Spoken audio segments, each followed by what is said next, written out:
जो पत्ते झड़े, जो ये डंडियाँ वगैरह सारी रोगग्रस्त जो खेत में आपके वहाँ गिरेगी ऑर्चर्ड में, तो बीमारी भी वहाँ पर उनके साथ वहीं पर रह जाती है ना। और जैसे हमारा पौधा सुप्त अवस्था में जाता है उस टाइम डॉर्मेंसी में, तो जो इसकी भी फफूंद है ना वो भी डॉर्मेंट हो जाती है, ओवर विंटरिंग हम उसको बोलते हैं, वो भी इस तरह से सुप्त अवस्था में चली जाती है। वहाँ उस वक्त वो कुछ भी नहीं करेगी, ना किसी इन्फेक्शन करने के लिए, क्योंकि जो तापमान और नमी चाहिए होता है ना, एक हर फफूंद को पनपने के लिए एक तापमान और नमी चाहिए, वो उस वक्त अवेलेबल नहीं होता, और ना ही कोई पत्ते होते हैं जिसके ऊपर उसने इन्फेक्शन करना, तो जो बीमारी है वो वैसे ही डॉर्मेंट रहेगी। तो जो हमारी पत्तियाँ या डंडियाँ जो भी गिरती हैं खेत में ऑर्चर्ड में हमारे, ये बीमारी उसमें सुप्तावस्था में रहती है। और जैसे हमारी आती है वसंत ऋतु, नए हमारे पत्ते आएंगे, तो यहाँ भी जो ये हमारे ऑर्चर्ड में पत्तियाँ गिरी हुई है या डंडियाँ, उसमें भी जो माइसीलियम है वो एक्टिवेट हो जाता है उसको, क्योंकि वो 25 डिग्री के करीब तापमान चाहिए, नमी उसको 90% से ऊपर चाहिए होती है। तो जब वो उसको मिलती है, क्लाइमेटिक कंडीशन वैसी बनती है, तो वो अपने आप उसमें जो फफूंद है वो एक्टिव होएगी और वो स्पोर प्रोड्यूस करेगी, जिसके ये निकलते हैं रोगाणु, वो होंगे और वो जाके नए पत्ती को इन्फेक्ट करेंगे। और नई पत्ती के ऊपर जब हम आते हैं तब भी उसमें देखा जाता है कि नमी होनी चाहिए। अगर तो मौसम ऐसा नमी वाला है, पत्ती के ऊपर लीफ वेटनेस है ना, तब वो उसमें अंदर संक्रमण करती है और धीरे धीरे क्या है वो फिर ये साइकिल चलता रहता है। अगर दोबारा से इसमें स्पोर बनेंगे, अगर पत्ती अगली पत्ती को इफेक्ट करेगी, ऐसे करके ये साइकिल चलता रहेगा, है ना। तो जो इसका प्रारंभिक जो कहते हैं कि वो इनोकुलम हम बोलते हैं संक्रमण, वो कहाँ से आया, जो पत्तियाँ हमारी या जो डंडियाँ हमारी ऑर्चिड में गिरी थी। तो ये सबसे आसान स्टेज है, सबसे वीक लिंक होता है इसकी साइकिल में, जिसको कंट्रोल करना है, जिसको हम थोड़ा सा ना ध्यान मतलब देते भी हैं। ऐसा तो नहीं है कि आप लोग करते नहीं होंगे, आप भी जब पतझड़ आती है उस टाइम आप इकट्ठा करके इसको शायद पिट वगैरह में बाहर डालते हैं ना।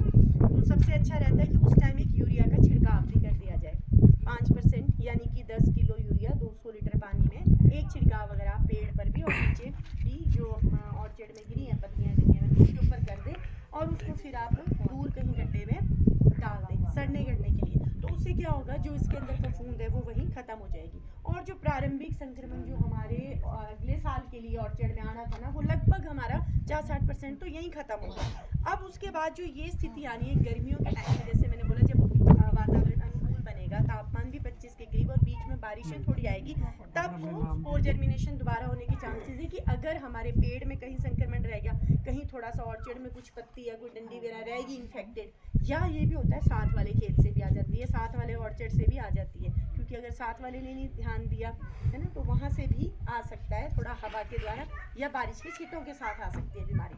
तो इस सेकेंडरी इसको कंट्रोल करने के लिए हमारे को स्प्रे पे जाना पड़ता है ना। तो इसीलिए जो हमारा स्प्रे शेड्यूल अगर आप देखें वो भी इस हिसाब से ही बना है कि इस स्टेज में जब आपकी पिंक बड के करीब इसका इन्फेक्शन, जैसे थोड़ा सा कोर रॉट आती है कई जगह, फल बिल्कुल सही होता है ना, जब आप काट के देखते बीज से सड़ा हुआ निकलता है, तो उसका अगर संक्रमण रहता है तो मतलब वो पिंक बड में स्प्रे देनी पड़ती है। और उसके बाद हम पी साइड जो मटर के दाने के बराबर होता है तब अगली स्प्रे देते हैं। और उसके बाद जब हमारा अखरोट के साइज़ का हो जाता है सेब, और उस वक्त बारिशें भी बहुत ज़्यादा हो रही होती है, वो सबसे ज़्यादा मतलब जो कह दीजिए जिसमें इन्फेक्शन होता है वो वाली स्टेज ही है, जो वॉलनट वाली स्टेज है। तो उसमें हमारे शेड्यूल के हिसाब से जो दवाइयाँ हैं वो हर बीमारी के लिए हर स्टेज पे दी गई है कि इस स्टेज में ये बीमारी आती है, इस स्टेज में ये बीमारी आती है, और आपको उसका छिड़काव करना है। तो वो आपने छोड़ना नहीं है। अब जैसे हम इतने टाइम से देख रहे हो क्या रहा है ना कि इतना हमें संभलने का मौका ही नहीं मिलता। जब बारिशें लगती हैं तो बीच में हमें टाइम ही नहीं लगता है ना, कई बार 25-30 दिन का गैप हो जा रहा है, और उसी पीरियड में बीमारी इतनी फैल जाती है कि फिर वो कंट्रोल नहीं हो पाती है ना। तो इसलिए आपने मतलब वेट नहीं करनी है कि आप पिंक बड पे एक दी प्रोटेक्टिव, पहले आप प्रोटेक्टिव से शुरू करेंगे, जो प्रोटेक्टिव के जो कॉन्टैक्ट वाली जो देखते हैं, जैसे एंट्राकॉल है उसमें लिखी हुई, या मेडिराम वगैरह है, या डाइथिन भी देते हैं। तो वो क्या होता है, वो कॉन्टैक्ट फंजीसाइड है, वो एक लेयर बना देती है इसके ऊपर ना, पत्ते के ऊपर, तो कोई भी फफूंद जैसे आता है स्पोर वगैरह वो उसके अंदर ना जा पाए, वो एक तरह से प्रोटेक्शन के लिए। उसके बाद जैसे जब नमी ज़्यादा है, जून जुलाई में बारिशें होने लगी है, तब हमें ऐसी दवाई चाहिए, कॉम्बी प्रोडक्ट जो आते हैं जो कि सिस्टेमिक हो, जो पौधे के अंदर चले जाए, सिस्टम में एब्जॉर्ब हो जाए, है ना। वो दो तरह से फिर कंट्रोल देती है, उसमें दो हमेशा जितनी भी ये हमारी कॉम्बी प्रोडक्ट है उसमें एक कॉन्टैक्ट फंजीसाइड है, एक दूसरा सिस्टेमिक है। कॉन्टैक्ट प्रोटेक्ट वाला प्रोटेक्टिव वो देगा, लेयर बनाएगा, और जो दूसरी सिस्टेमिक है वो अंदर जाके ऐसा कि फंगस की जैसे सेल वॉल नहीं बनने देगी, या उसका कोई और प्रोसेस वो करती है फंगस का, जिससे सेल डेथ हो जाती है, आगे बढ़ेगी नहीं फंगस, और साथ में स्पोर का भी जर्मिनेशन वगैरह चेक करती है। तो आपने जब दवाइयाँ देनी, थोड़ा सा बस ये देखना है कि एज पर शेड्यूल दे और रिकमेंडेड डोज पे दे, और एक के बाद एक आपने सेम दवाई नहीं रिपीट करनी, बदल बदल के करनी है। अगर आपने एक वॉलनट स्टेज पे एक बार आपने सपोज जैसे फ्लूक्सा और पायरोक्लोस्ट्रोबिक का मिक्सचर है, मैरीगोन करके आता है, उसका दिया, तो दूसरा आप देंगे उसके बाद तो आप नेटिवो दे सकते हैं, जैसे ट्राइफ्लॉक्सिस्ट्रोबिन और उसका है टेबुकोनाजोल का, ऐसे बदल के देना है। उसके बाद आप हेक्साकोनाजोल ज़ीनब का दे देंगे। हमेशा सॉल्ट चेंज करते रहना, नहीं तो रेजिस्टेंस डेवलपमेंट की थोड़ा इशू आ जाता है इसमें, है ना। और दूसरा ये, जैसे सर्दियों में आजकल एक तो हो गया ये पत्ते वगैरह इकट्ठे करने के बाद, दूसरा ये है कि आपने हार्वेस्ट के बाद एक कॉपर का छिड़काव जरूर करना है। उससे क्या कि जैसे मैंने बोला कि इनके दरारों में कहीं ये भी हो सकता है फफूंद के ना, माइसीलियम पेड़ के ऊपर भी होता है, बर्ड स्केल में होता है, या इससे छाल बेरों में इसमें हो सकता है, तो वो जब आप स्प्रे देंगे तो वो भी किल हो जाएगा, है ना। और जो जैसे हमारे ऑर्चर्ड में हम लोग कांट छांट करते हैं, वो रेगुलर फीचर है, आप लोग भी करते ही हैं, तो वो भी अच्छे से होना चाहिए, ताकि पौधे का फ्रेमवर्क कैसा हो कि आपस में टहनियाँ ना टकराएं। वो ग्रोथ के लिए, प्रोडक्शन के लिए तो ज़रूरी है ही, बीमारियों के लिए भी ज़रूरी होता है, बीमारी के प्रबंधन के लिए।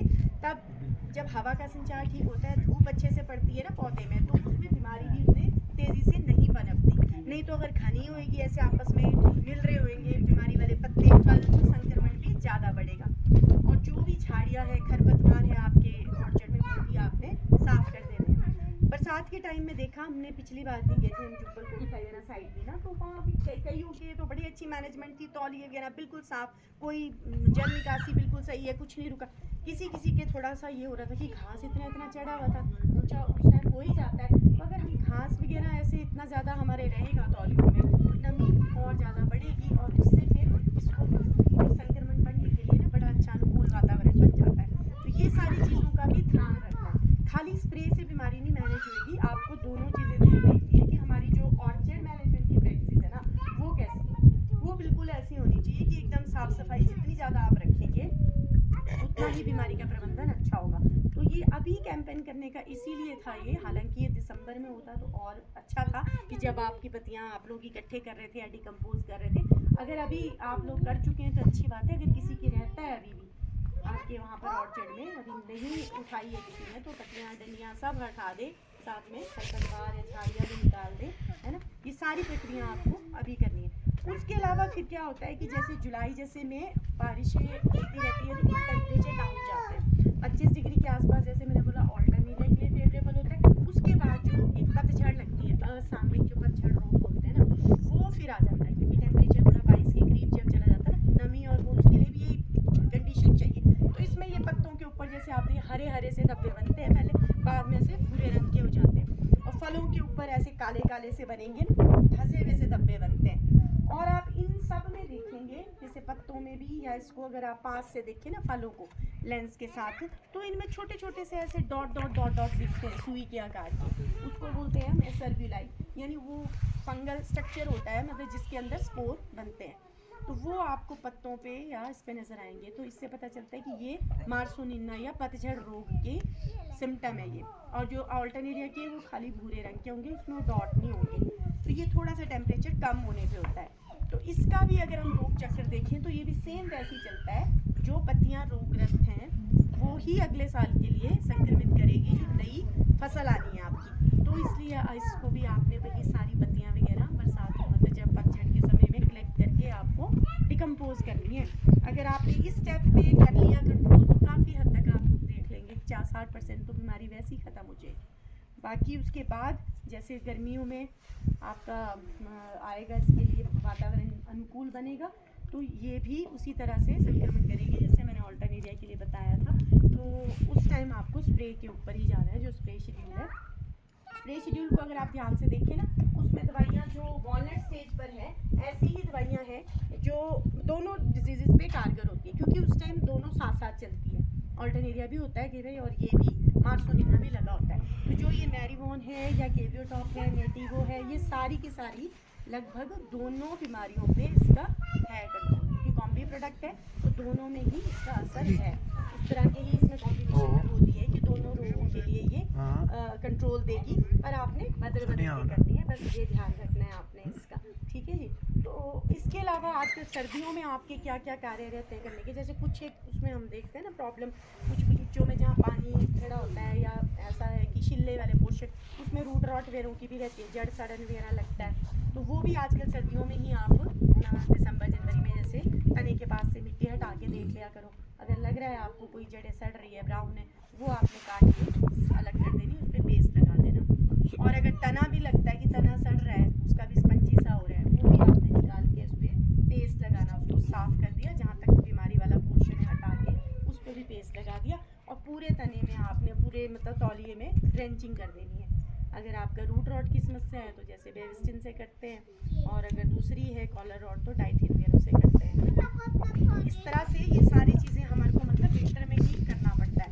और कांट छांट आप करते हैं तो जब भी कांट छांट करेंगे तो कोई भी टहनी जैसे इससे मोटी है उस पर आपको जरूर पेस्ट लगाना, नहीं तो यहाँ कटन से क्या होगा, जैसे मॉइस्चर अगर होगा तो उसमें मॉइस्चर से अंदर फंगस चली जाती है ना, और कैंकर डेवलप हो जाते हैं, फिर पीछे को वो हटने शुरू हो जाएंगे, कई तरह के कैंकर आ जाते हैं पौधे में, है ना, और वो पपड़ियाँ उखड़नी शुरू हो जाती है। और ये तो उस चीज़ का भी ध्यान रखना कि विंटर में आपने ये पेस्ट वगैरह लगाने का, अगर कोई कैंकर की समस्या है वो भी छाल थोड़ी साफ करके उस पर भी पेस्ट लगा दिया, तो वो सारे ऑपरेशन आपको विंटर में करने पड़ेंगे। बाकी ये है कि थोड़ा सा मैं ये कहना चाहूँ, जैसे कैंकर वगैरह की समस्या वहाँ ज़्यादा रहेगी आपकी, अगर आपके नमी नहीं है बगीचों में, जिनमें नमी की कमी होती है, नमी का स्ट्रेस होगा पौधों में, या न्यूट्रिशन का स्ट्रेस होगा ना, तो वहाँ ज़्यादा आती है, तो थोड़ा सा अपने पौधे में इस चीज़ का ध्यान रखें कि नमी हमेशा बनी रहे।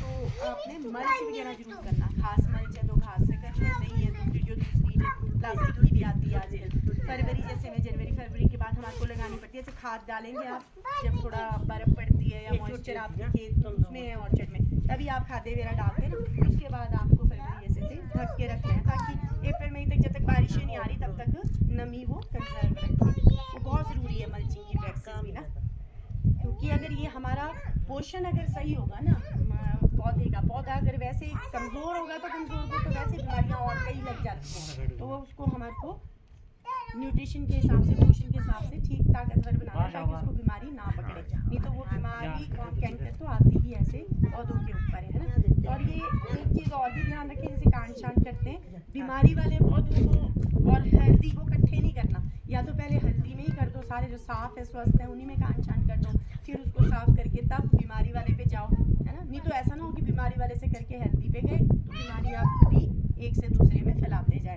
तो वो चीज़ का भी ध्यान रखना है आपको। तो ये थोड़ा सा ये था मैसेज देने का मेन पर्पज़ की, बाद में तो चलिए आप स्प्रे वगैरह करेंगे ही, पर इस टाइम आप ध्यान रखें कि अगर आपके कोई प्रबंधन इस टाइम रह गया है, चाहे खरपतवार नहीं निकली है, चाहे आपने पत्तियां वगैरह इकट्ठी की है, तो ये सारा आप डिकम्पोज करने के लिए डाल दें।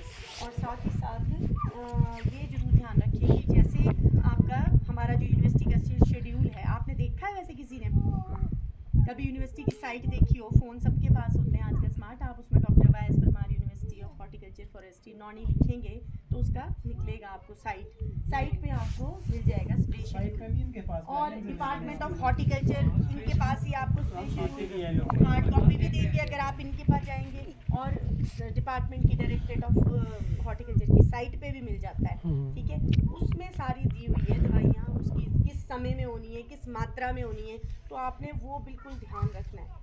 और एक प्रैक्टिस हमने देखी है जनरली क्या होता है कि अब क्या दो या लेबर की कमी है, पानी की कमी है सब जगह, तो ज़्यादातर लोग इकट्ठे करते हैं, मिक्स कर देते हैं स्प्रे, कि उसी टाइम हमारा माइट भी आ रहा होता है अप्रैल मई में, और साथ में लगता है ऑल्टरनेरिया भी आ रही, तो हम माइटीसाइड को मिक्स कर देते हैं, है ना, फेंजाक्विनिया मैजिस्टर आप साथ डाल देते हैं, तो वो प्रैक्टिस ठीक नहीं है, क्योंकि माइटीसाइड के साथ कोई भी फंजीसाइड मिक्स करने की सलाह नहीं दी जाती, उससे आपकी और प्रॉब्लम हो सकती है, इफेक्टिव तो होगी नहीं आपका, जैसे सेब की भी कहते हैं आजकल, कहते हैं क्वालिटी ख़राब हो रही है, रेस्टिंग हो रही है, जो हम कई तरह की चीज़ें मिक्स कर देते हैं ना, उससे भी वो प्रॉब्लम्स ज़्यादा आती है, तो आपने मिक्सचर नहीं यूज़ करने, मिक्सचर अवॉइड करने, ये नहीं है कि उसमें आप ग्रोथ के लिए वो भी डाल दें, मिनरल वो भी डाल रहे हैं, साथ में कोई ग्रोथ वाला भी डाल रहे हैं माइक्रोन्यूट्रिएंट मिक्सचर, साथ में इंसेक्टिसाइड भी, साथ में फंजीसाइड भी, ऐसी प्रैक्टिस नहीं करनी है, इससे तो आप कम देंगे ना तब भी ठीक रहेंगे आपके पौधे। बजाय इसके कि आप ये जो मिक्सचर कर करके उसको ख़राब कर, ठीक है। ये थोड़ा सा जनरल मैसेज था आप लोगों के लिए कि इस टाइम आपको क्या चीज़ें करनी है। बाकी इसके अलावा एक प्रोटेक्टिव जरूरी है। जैसे बरसात शुरू होती है ना, जैसे मैडम ने बताया, एक तो हो गया कि क्या रह गया काम, बीमारी का साइकिल को तोड़ना। दूसरा जो अगला है, जब आपको लगे कि पिछली बार हमारा कितना डिजीज साइकिल रहा, कितनी बीमारी का अटैक रहा, जहाँ ज़्यादा थी, तो वहाँ जो है ना आने वाले टाइम एक प्रिवेंटिव, बरसात शुरू होने से लगभग पहले तो आप एक उसको प्रिवेंटिव स्प्रे ज़रूर दें, क्योंकि आने के बाद बड़ा मुश्किल होता है। वो तो मैं कह रहा एज पर शेड्यूल आपने स्टेज के हिसाब से देते ही रहना है। वो 20-20 दिन के अंतराल पर है, वैसे भी जल्दी नहीं है। 20-20 दिन का टाइम काफ़ी गैप होता है, भले कि बरसात होती है। तो जब आपको लगता है कि मॉइस्चर ज़्यादा है, बारिशें, आपने स्प्रे की, सपोज आज स्प्रे की, कोई कॉन्टेक्ट वाला किया जैसे डाइथेन एंट्राकॉल वगैरह, ये तो एब्जॉर्ब ही नहीं होते, ये तो सिर्फ ऐसी लेयर सी बनाते हैं ना ऊपर। तो अगर तो बारिश आगे आपके करने के सपोज 1-2 दिन के बाद ही, तो फिर तो नहीं ये कवर देगा। नहीं तो ये हफ्ता 10 दिन का अगर कवर देना है इसने, तो नहीं, फिर आपको रिपीट करना पड़ सकता है हफ्ता 10 दिन के बाद कि ये भूल गया ये तो सारा। जो इवन एब्जॉर्ब होने वाली IBS सिस्टेमिक, वो भी स्प्रे करने के कम से कम 3-4 घंटे तो मिल जाना चाहिए, साफ रहना चाहिए मौसम की, वो एब्जॉर्ब हो जाए। ऐसा नहीं कि स्प्रे की और आधे घंटे बाद बारिश आ गई, तब उसका एब्जॉर्प्शन पूरा होगा नहीं, तो वो भी आपको फिर जल्दी रिपीट करनी पड़ सकती है ना। तो ये तो उसके हिसाब से देख कर आपने करना है। नॉर्मल उसमें हम 20 दिन में सलाह देते हैं कि एक आपने प्रोटेक्टिव देनी है। हमारी आ है स्टेज के हिसाब से जो रिकमेंडेड है, जो डोज, और वो आपने ध्यान रख के करना है। कोशिश ये रहे कि जितने भी बगीचे वाला एरिया है ना, मास लेवल पे सारे एक साथ करें। अदरवाइज क्या करता है, एक आदमी करता है, दूसरा नहीं करता। चलो आप कभी साथ वाले को भी बोलो भी आप भी करो, ये हो जाना चाहिए। जैसे ये आपका है इस जाली के परे दूसरे के लग गया है ना, आपने तो कर लिया अपने में स्प्रे, साथ वाले ने की नहीं, तो ये तो हवा के साथ आ जाएगा, इसको तो रोकने वाला कोई नहीं है ना। ये तो आ जाना बारिश के साथ और हवा के साथ, इसके स्पोर तो आ जाएंगे उड़ के आपके इस पर। तो या तो वो साथ वाले कर ले, नहीं तो अगर वो कहीं एब्सेंटी लैंडलॉर्ड भी होते नहीं है, कोई वहाँ पर नहीं कर पा रहा है, तो जब आप अपने यहाँ कर रहे हैं लास्ट में किनारे में, तो जो साथ लगते पेड़ है उन पे भी मार दो, उनके वालों पे, नहीं तो वो वहाँ से आपकी बीमारी आ जाएगी। तो आपकी बहुमूल्य जानकारी के लिए आपका धन्यवाद। मेरा एक प्रश्न है, जैसे आजकल मैं कर नहीं पाया, शायद खुद नहीं कर पाए हम लोग, ये जो आप बोल रहे हैं जो पत्ती मतलब बगीचे की जो सैनिटाइजेशन है, क्या हम आजकल भी ये यूरिया वगैरह की स्प्रे कर सकते हैं? नीचे करेंगे पत्ते तो है पड़े, बिल्कुल करें, यही तो हमने कहा। अगर किसी के रह गए हैं तो आप वो यूरिया का छिड़काव कर दें उस पे, 10 किलो 200 लीटर पानी में घोल बना के ना, नीचे आपने सारे तौलिए में जहाँ भी पत्तियाँ डंडियाँ दिख रही हैं, फिर वो उसको सारा कलेक्ट करके आपने दूर कहीं गड्ढे में डाल दो, हमारा उससे डिकम्पोज हो जाएगी। हमारा मेन मकसद वो सड़ जाए। पर्पस ही वही है हमारा, प्रारंभिक अगर वो सड़ गया तो आपका ये जो इन्फेक्शन है ना पिछले साल जो पत्तियों वो वहीं खत्म हो गया। अच्छा, अगर वो वहीं पड़ी रही, जैसे बरसात आती है आगे मौसम वहीं से शुरू हो जाएगी। जैसे अब अगर मान लो हम यूरिया की स्प्रे करेंगे नीचे, तो वो घास जो है ना, घास नहीं पड़ जाएगी उससे? नहीं पड़ती, कभी सड़ जाएगी, अभी अब तो सूखा है ना, टाइम देखो।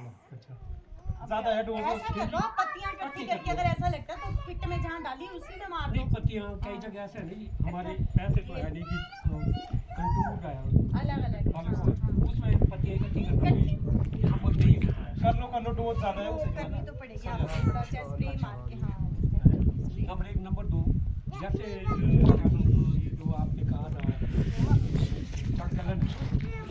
गलन के लिए, जैसे वेबिस्टीन, इसके अलावा और भी है कुछ? वो आता है 1 ग्राम पर लीटर या ग्राम से आता है, थायोफेनेट मिथाइल या फिर वेबिस्टीन हो गया, या ऑरियोफेंजिन आता है, वो है एंटीबायोटिक, वो 1 ग्राम 10 लीटर में उसकी डोज का भी, वो 3 ये इनमें से कोई कर सकते हैं जड़ सड़न के लिए, है ना। जो कॉलर रॉट है उसके लिए हमारा डाइथेन हो गया, कॉपर हो गया, मिक्सचर भी कर सकते हैं। के लिए क्या क्या बोला? ये तो वेबिस्टीन है या रोको के नाम से आएगा, थायोफेनेट मिथाइल, रोको, ये 1 ग्राम पर लीटर आता है, दोनों ही। एक ऑरियोफेंजिन आता है, एंटीबायोटिक है, ये 1 ग्राम 10 लीटर में। नंबर बाकी अब बरसात में पानी खड़ा न रहे उसमें। हाँ, अच्छी निकाल ऑरियोफेंजिन हाँ जी, ये कितना? 1 ग्राम 10 लीटर में। यानी 10 ग्राम लाओ 100 दो लीटर पकड़ो में, मत। 20 ग्राम आपका 200 लीटर। ये रहा हमारे सर माइट के बारे में भी कुछ बताओ ना, क्योंकि बोलो ही नहीं थे ना। ये है 1 ग्राम थी 1 लीटर, डेविस्टिन और रोको तो 1 ग्राम पर लीटर है। तो ये तो ध्यान नहीं बनाना तूने, अच्छा दूसरा ध्यान नहीं बनाना कहा करा तू ये क्या करा जी सेल वीक हो गई। आपके शेड्यूल में तो होती नहीं है। सारी हैं, सब है शेड्यूल में। अभी हम शेड्यूल अभी से तो बाहर अब नहीं होंगे। क्या इससे यार तो सब है इनके शेड्यूल में। आप आप- नई चीज दवाइयाँ आ रही है। सारी हैं जितनी भी अभी अगर बच्चे होंगे नीचे तो हो सकता है भाई सब पॉसिबल। शेड्यूल में मिलेंगे आपको। जो वॉलनट वाली स्टेज है उसके ऊपर ये 3-4 दवाई है। एक मैटीराम तेरे यार मेरे यार जो तनु कर यार तेरे ध्यान नहीं देते हैं, बोलो फोन करो मैं बोलने आ रहा है। मैरीवन के नाम से आता है, ये भी है। एक बॉस्का लिड और इसका पैराक्लोस्ट्रोबिन का बोल सिग्नम, यार, ये भी है। मतलब सारे हैं। एक लस्टर आता है कार्बेंडाजिम और फ्लूजराजोल, ये भी है। मतलब सारी दवाइयाँ हैं जितनी भी है। नहीं ये क्योंकि एक्चुअली इन्होंने टेस्ट साल्ट देते हैं नहीं ये, हाँ। तो इन्होंने लास्ट में होता लिखा वैसे नाम ना साल्ट। सर इस पे खोल देना साल्ट देते हैं ना लिख के भी। साल्ट तो कंपनी तो कोई भी हो सकती है ना, कंपनी तो कोई भी हो सकती है। आप शेड्यूल तेरे तेरे दुगरी का छाड़नी है। सॉल्टी आगे उसको वही लिखा होगा जो अगर जाएगा वो नेम है ना, वो हर कंपनी के एक साल्ट की तो 4 कंपनियां बनाती ना दवाइयाँ। अलग-अलग थोड़ी सी बदला ये था पूरी हो रही है और दूसरा उसमें ये भी इस बार एक बड़ा अच्छा सजेशन ऐसे बोले वो दुगरी पर जा रहे आप यार कर में आने प्री कहते हमें क्या पता कौन सी ऑपरेशन होना तेरे मुद्रे हो हमें जाए फिर ये है कि इस बार हम आगे ग्रुप, हाँ। ग्रुप वाइज ही कि ये ट्राइजोल ग्रुप है। किस ग्रुप का है? जोल लगा है ना, हम्म। हेक्साकोनाजोल है या ग्रुप 3 का। टेबुकोनाजोल है, फ्लूजिलाजोल है, ये सारे एक ग्रुप के हैं। जो दूसरे स्ट्रोबुलेरिन है, जितने स्ट्रोबिन वाले हैं वो सारे अलग ग्रुप है। तो इस तरह से कहते हैं आप ग्रुप वाइज कर लें ताकि हमें ये आसानी हो कि हमने अभी इस ग्रुप का चुना है तो अब दूसरे ग्रुप का चुनेंगे, क्योंकि मोड ऑफ एक्शन सब ग्रुप के उनके ना अलग-अलग है। इसीलिए हम कहते हैं कि अलग-अलग तरह की दवाई यूज करना। सेम ही तरह की करेंगे तो क्या होता है, ये सिंगल साइड एक्शन होता है इन दवाइयों का, तो रेजिस्टेंस डेवलपमेंट जल्दी आ जाती है जो सिस्टेमिक वाली दवाई है।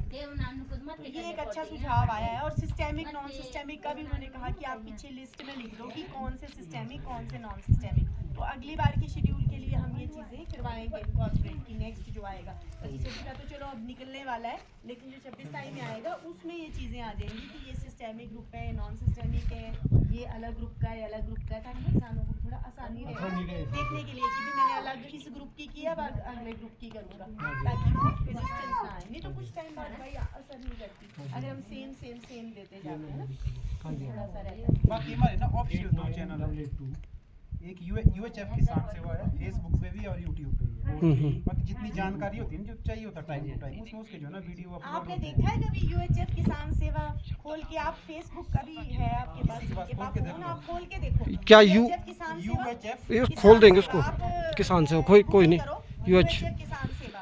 नहीं मैं शेड्यूल तो हम पहले ही निकाल देते ना इससे। नहीं शेड्यूल है उसके बाद उसमें पता क्या होता है। फेसबुक पेज पे आप देखिए सब कुछ है उसमें। चलो कोई नहीं UHF वीडियो होते हैं ठीक है। कोई भी इस टाइप की जो है जितनी जान टाइम टू टाइम जैसे देखो अब हर महीने एडवाइजरी भी उसमें आएगी। हम्म। वैसे तो ये शेड्यूल के हिसाब से है ही है जो स्प्रे है ना, पर क्योंकि अब जैसे हमें फील्डों से भी आती रहेगी, जिस तरह से जानकारी के माध्यम से या खुद भी साइंटिस्ट जा रहे हैं तो पता चलता है कि नहीं भी ये बीमारी आ गई है या इसके साथ ये भी है मिक्सचर, तो उसके अकॉर्डिंगली स्प्रे एडवाइजरी ये हर महीने इशू आने की संभावना है तो थोड़ा आप एडवाइजरी थोड़ी जल्दी हो दूर जाएगी। देखते रहे। यहाँ सबसे बड़े प्रॉब्लम पता क्या है मैडम, जो माइट है ना उसका कोई नॉलेज नहीं है। नॉलेज यूरोपियन माइट का थोड़ा नॉलेज है, वो भी तब अगर वो 8-10 दिख रहे हैं, अगर किसी को मैग्नीफाई करके देख रहा है कोई तो ठीक है, अदरवाइज कोई नॉलेज नहीं है। जो ये अल्टरनेरिया और मार्सुरिना आ रहा है ना, ड्यू टू वहाँ अटैक करके वो बड़ी स्पीड में वहाँ झड़ रहे हैं। कारण है कि पहले ही क्लोरोफिल नहीं है और वो ख़त्म हो रहे हैं। तो उसके बारे में बताओ। 2 स्पॉटेड का कोई नॉलेज नहीं है। 2 स्पॉटेड भी माइट होती है, उसका कोई नॉलेज नहीं है। ठीक, उसका तो है ही नहीं ना, वो तो नाम भी नहीं सुना 2 स्पॉटेड भी माइट होती है। फिर ये लाल वो देखते हैं भाई। और दवाइयाँ ऐसी जैसे एक दवाई मतलब जैसे ये फेंजाक्विन है, ये कर दो, ये तो असर ही नहीं करेगी। ये तीनों इसके लार्वा है, इसके अडल्ट और ये तो मारेगी नहीं। तो शेड्यूल में अब सारी है और भी है। और ऐसी दवाई रेकमेंड करो जो इन तीनों मतलब स्टेज को मार सके। हाँ जी 50 ml 50 ml पर 200 लीटर। देखो मतलब ऐसा है ना, माइट पे ना, माइट के लिए पता है क्या है जी, आपको दो चीज़ों का ध्यान रखना सबसे बड़ा कारण यही, पता ही नहीं है लोगों को ये जो पतझड़ हो रहा है, सबसे बड़ा यही कारण है। पता क्या है जी, आपको शुरुआत करनी है आज के डोरमेट सीजन है नहीं आपका, ये टाइम बेस्ट टाइम है आपके। क्या होता है इसमें ओवर विल्टिंग स्टेज भी होता है। ओवर विल्टिंग स्टेज यानी कि जो आपके छुपे हुए हैं, सुप्त अवस्था में है। जैसे आपके पौधा क्या अभी ये तो नहीं पौधा मर गया है, मतलब भी आपका डोरमेट है अभी, वैसे ही कीड़े भी हो जाते हैं सोई हुई अवस्था में चल रहा है ना। तो माइट किस में होता है, अंडे की अवस्था में जाके चलता है। तो अंडे इतने महीन होते हैं कि आप लेंस लेके भी कहाँ का ढूंढते रहोगे। उसके लिए सबसे अच्छा है HMO, सबसे बढ़िया होता है ग्रीन टी स्टेज पे। हमारी रिकमेंडेशन क्या है, HMO की करते हैं जी। हॉर्टिकल्चर मिनरल्स आप करते हैं सभी? नहीं, वो तो अब पूरे गांव ने कर दिया यहाँ तो, वो इसलिए भाई सेब लगते हैं, यूनिवर्सल थोड़ी फ्लावरिंग होती है। आप लोगों ने जो किया ना जी, वो ठीक है, आप लोग कर रहे हैं, उसका फायदा तो आपको हो नहीं रहा है ना जी, उसका आपको फायदा नहीं हो रहा। अब जो हम बोल रहे हैं पहले वो सुन लो जी, पहले वो अपना के देख लो, है ना। ग्रीन टिप स्टेज में हॉर्टिकल्चर मिनरल्स का आपने स्प्रे करना है 4 लीटर 200 लीटर, ठीक है। ये रोशो आप लोग भी ये रखते होंगे जहाँ तक मुझे पता है, लेकिन हॉर्टिकल्चर मिनरल ऑयल्स अलग है, ट्री स्प्रे ऑयल्स अलग है। हॉर्टिकल्चर मिनरल ऑयल्स होते हैं डिफाइंड होते हैं, प्यूरिफाइड ऑयल होता डिफाइंड है। होते हैं, ज़्यादा अच्छे होते हैं। तो हॉर्टिकल्चर मिनरल ऑयल्स जो होते हैं इफेक्टिव है। TSOs के हमारी यूनिवर्सिटी की तरफ से कोई रिकमेंडेशन नहीं है अब तक। जहाँ तक आप लोग इस्तेमाल कर रहे हो, वो आप लोगों की जानकारी है, आपने कहाँ से ली, कैसे ली। नहीं सर, तो HPMC तो TSO ही दे रहा है, वही तो। में क्या आ रहा है, तो हमने तो वहीं से ले, वो तो वही मैंने तो बोला भी, बोला HMO, बोला वो आएगा आगे। जो आपको रिकमेंडेशन है ना, जो चीज़ हम लोगों ने टेस्ट नहीं किया उसके बारे में कैसे बोल दें कि आपका उसका रिजल्ट क्या निकले, क्या हम नहीं बोल सकते उसके बारे में। तो जो हम आपको करें सबसे पहले वो इसलिए तेली सही। वो तो अभी तक भी TSO ही ला रहे हैं, जबकि TSO को तो टाइम ही चला गया है। तभी तो हाँ जी। करना ही है। डॉक्टर साहब ये बता रहे हैं कि जो इफेक्टिव है आपका, किस तरह से आप उसको मैनेज कर रहे हैं, उसका टाइम। देखो मेरा सुनो, ऐसा नहीं है कि अगर मार्केट में कोई चीज़ आएगा, सोचो ना आपका समय लगाने का है, अभी सब मटर लगाने का टाइम है, मटर 2 महीने बाद आएंगे, तो आप मटर लेके थोड़ी आ जाओगे, मैं जो अपने तब जाके क्या फायदा है कुछ, आपको ये बताओ।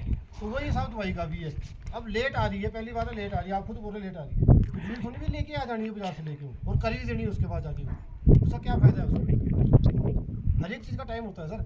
मैडम ने क्या आपको बताया होगा कि कैसे आपने कोई भी दवाई छिड़कनी है, उसके लिए 2 चीज़ें सबसे इंपॉर्टेंट है। एक तो समय, किस समय पे कर रहे हो आप, और दूसरी उसकी मात्रा।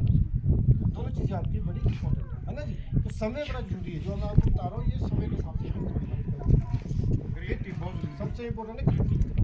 अगर आप HMOs का स्प्रे करते हैं 4 लीटर 200 लीटर पानी में, तो क्या होता है ना, वो ऑयल है, ऑयल का काम क्या होता है, ऊपरी सतह बनाना, तो जो अंडों को हैच नहीं होता, ठीक है। तो जो आपकी ओवर विल्टिंग स्टेज है, पहली बात तो वही खत्म हो जाती है सबसे पहले तो, ठीक। उसके बाद वॉलनट स्टेज के बाद, पीनट स्टेज के बाद हमारे जो डिफरेंट जो इंसेक्टिसाइड है ना, वो रिकमेंडेशन में है।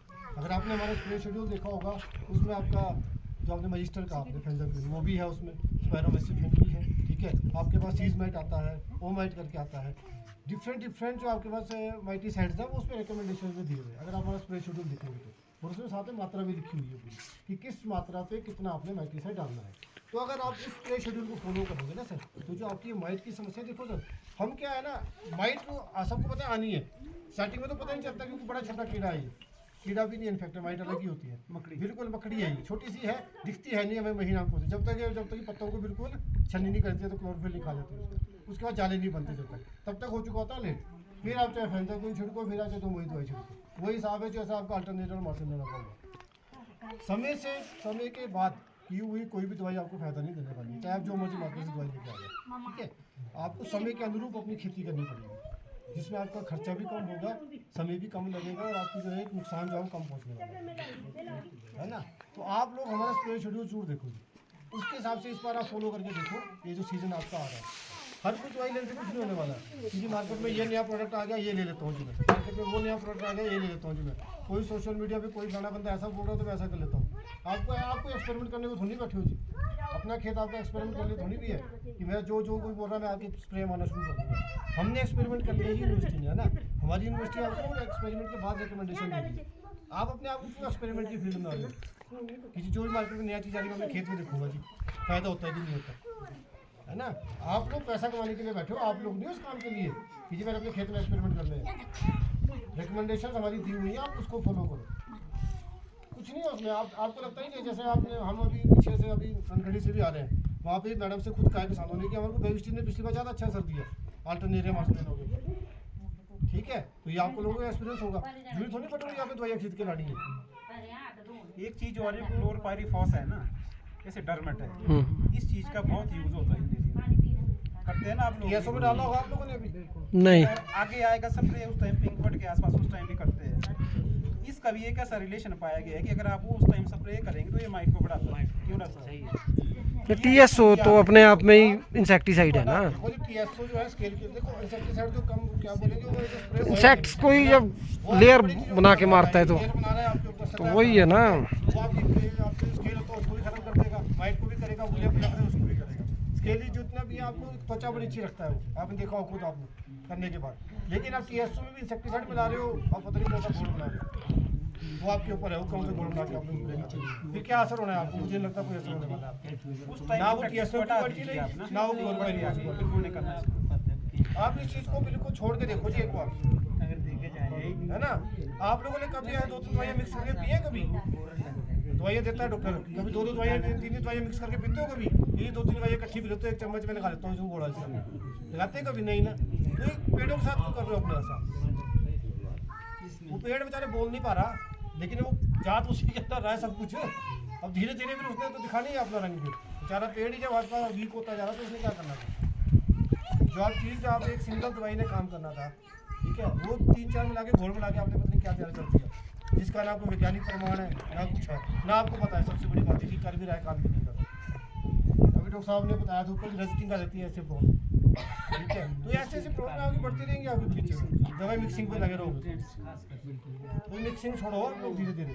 अच्छा डॉक्टर साहब जैसे 2 दिन का ही होगा TSO किया है हमने, भी हो गया ये अभी जैसे बर्फबारी हुई उसके बाद ही लोगों ने किया, उसके पहले तो कर नहीं पाए। मैं आपको वही बोल रहा हूँ उसके कि TSO तीनों recommendation में नहीं है। उसको मार सकते, लार्वा भी, अंडे भी, अडल्ट भी। जैसे आप और वैसी तो है जी, क्या हम नहीं तो 3 शेड्यूल में करनी पड़ेगी, महंगी भी पड़ेगी लेकिन। अच्छा वो करना है, करना है ही है। अच्छा मत है ये अच्छा वो तो है ही है हमारा रिकमेंडेशन में। सबसे इफेक्टिव स्टेज जो है ना जिस काम के लिए आप स्केल को मारने के लिए, माइट को मारने के लिए सबसे इफेक्टिव स्टेज वही है। अरे ध्यान रखें डोज ज्यादा ना करें। अरे भ्रम है ना लोगों को, वेद का लगा से हो पहले करा। और जबकि ना पूछो ना से सिर्फ और सिर्फ पॉलिनेशन से लगता है, वो भी 40% के साथ अगर किसी के पास है। और जो आपने बोला था ना व्यवस्थाओं के लिए, वही बोल रहा हूँ मैं, जो ये है कनौची है। वो बड़ा अच्छा है। वो तीनों व्यवस्थाओं के लिए हमारी यूनिवर्सिटी की रिकमेंडेशन में कनौची स्टेजेस में दिन में कब करना है, ठीक है। अगर आपने एक बार कनौची किया तो अगली बार कनौची नहीं करना है, नहीं फिर इसी का तो है मैं ये आगे समझा रहे हैं हम। अगर हमारा स्प्रे शेड्यूल देखोगे ना ब्रदर, तो उसमें सारे इंसेक्टिसाइड हैं, वो माइट है, सीज माइट है ना, वो अच्छे insecticide पिछले लगभग 10-15 सालों से स्प्रे शेड्यूल पर ईयर देख रहे हैं हम, तो इससे ही निकालते हैं पर ईयर, शुरू स्टार्टिंग में निकाल देते हैं हम, तो निकाल देते फिर उसके स्क्रीनशॉट ले लेते हैं, फिर उसके हिसाब से हम देखते रहते हैं। पर फिर भी कहीं ना कहीं जैसे शेडी पोर्शन है वहाँ अल्टरनेरिया आ ही रहा है। पोर्शन में चलो मान भी गया मैं। 2023 हम, मैंने तो अपनी लाइफ में देखा ही नहीं है 2023 से पहले कभी नहीं देखा अल्टरनेरिया और मार्सुलिना इस स्पीड में। अच्छा आज तो मेरे मास्टर हाँ। बात कर रहा है। चलो वो तो अब देखो डिजीज है हाँ, फंगस 23 फंगस है, उड़ के आएगी 2023 में आई थी ये बड़ी स्पीड में, फिर अब स्पोर्ट्स है तो आएगी, अब तो नेचुरल है। मौसम में आता है जाता है मौसम ऐसा चल रहा है 2-3 साल से कि आप देखो ना, आपकी सितंबर अक्टूबर तक लगातार बरसात हो रही है, ठीक है। मतलब वो नमी जो है ना, ह्यूमिडिटी जो है वो बढ़ रही है, तो जितना अच्छा फेवरेबल कंडीशन मिलेगी उतना अपन टेम्परेचर कम नहीं हो रहा है, टेम्परेचर उतना ही रह रहा है 25-30 के आसपास। तो टेम्परेचर उतना रह रहा है तो डिजीज तो फैलना ही है, वही चाहिए उसको। मैडम ने आपको पूरा बता दिया इस बारे में। सर्वाइवल इनका उसी पे डिपेंड इसी करता चीज को देखते हुए अवेयरनेस कैंपेन ये था कि आगे भी ऐसा रहे तो आप जितनी प्रिकॉशन है साइकिल को तोड़ने के लिए जो है ना, ये कोशिश करिए आप। अगर आप डिजीज साइकिल ब्रेक हो जाता है तो आधे से ज्यादा कंट्रोल आता है, यही खत्म हो जाता है, क्योंकि आएगा तो नया इन्फेक्शन आएगा ना, या इधर उधर से आए, जैसे मैम बता रहे हैं। वही तो बंदा क्या करेगा अगर अपने बगीचे में कर भी लेगा, इधर उधर वाले उनको पता ही नहीं है। बस वो आप लोगों का काम माइट कई बार बिल्कुल हो जाते हैं, मतलब जैसे माइट से ना, जैसे ये बड़े बिल्कुल हो जाएंगे, जैसे सूर्य की रोशनी फीकी हो जाए उस तरह के पत्ते हो जाएंगे। जो बंदा आपने वही तो यहाँ दिक्कत ही वही आ रही है ना। वो उसके लिए हम कुछ नहीं कर सकते ना, नहीं आप तो ठीक बोल रहे हैं ना। बगीचे को देखना पड़ेगा। अपने वाले के साथ साथ है ना, दोनों चीजें मार्केटिंग भी है। अगर आप ग्रुप में मास लेवल भी इकट्ठा करेंगे तो ज़्यादा फायदा होगा, वो आपने भी देखा है। ठीक है, छोटे छोटे जाएंगे, अकेले जाएंगे तो आपको काफ़ी लॉस रहता है। अगर मैनेजमेंट भी जो है ना आपका पूरा कम्युनिटी लेवल पे होगा तो ज़्यादा सस्ता भी होगा और कंट्रोल भी होगा। नहीं, सबसे बड़ी बात है जितने प्रोग्रेसिव फार्मर्स हैं ना, जैसे परेरोड वगैरह में हम तो बहुत गए उनके बगीचों में, उनके क्यों नहीं डिजीज ये आती है? सब यही है। सर रामलाल चौहान के तो लास्ट तक पत्ते वैसे ही थे जैसे शुरू में थे। उसका मैनेजमेंट ठीक है ना, प्रिवेंटिव है, प्रोटेक्टिव है, ज़्यादा नॉलेज बात वही है ना उसको।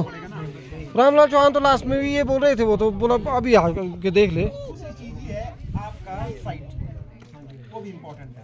एक आपका कैसी साइट पे भी अफेक्ट करता है। अब यहाँ तो अब नज़दीकी में तो ऐसा तो नहीं है। क्यों, क्या मतलब, क्या नीचे निचला मैनेजमेंट देखना है? सबने अच्छा किया और जिन मैनेजमेंट तो बहुत अच्छी बात है। अब तो ऑलमोस्ट फारिग ही होंगे।